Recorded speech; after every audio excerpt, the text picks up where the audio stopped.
మనం ఈ వారం రోజుల్లో మనం ఏదైతే 20 నుంచి 26వ తారీఖు వరకు ప్రజల్లోకి వెళ్తున్నామో ఒక్కొక్క రోజు ఒక్కొక్క కార్యక్రమం తీసుకోవడం జరుగుతుంది.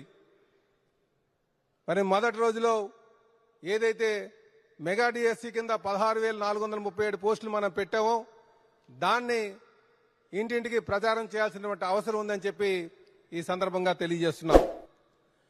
అలాగే రెండో రోజుకి వచ్చేసరికి మనం సుమారు 65,18,000 మందికి పెన్షన్ ఇస్తున్నాం 1వ తారీఖు కల్లా.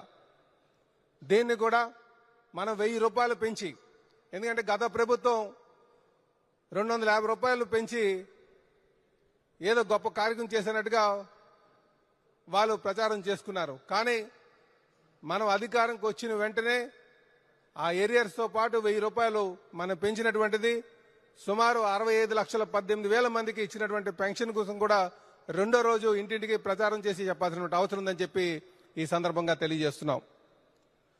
మరి మూడో రోజుకి వచ్చేసరికి ఏదైతే ఈ ధాన్యం కొనుగోలుకు సుమారు 16,674 కోట్ల రూపాయలు మనం ఇచ్చాం, దానిపైన చెప్పాల్సినటువంటి అవసరం ఉందని చెప్పి ఈ సందర్భంగా తెలియజేస్తున్నాం. నాలుగో రోజుకి వచ్చేసరికి ప్రజలు ఎంతగా ఎదురు చూస్తున్నటువంటి అన్నా క్యాంటీన్ దాన్ని మనం ప్రారంభించుకున్నాం.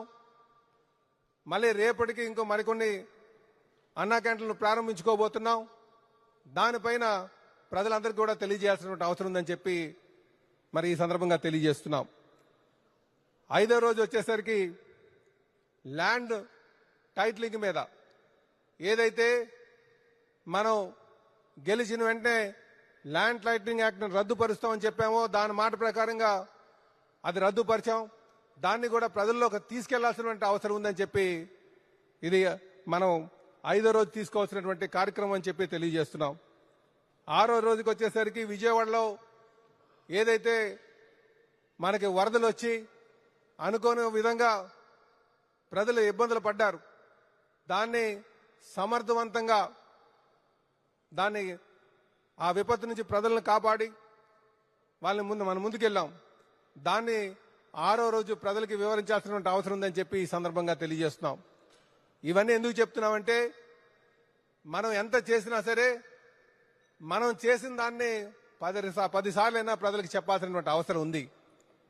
లేకపోతే ఫేక్ ముఖ్యమంత్రి, గత ముఖ్యమంత్రి,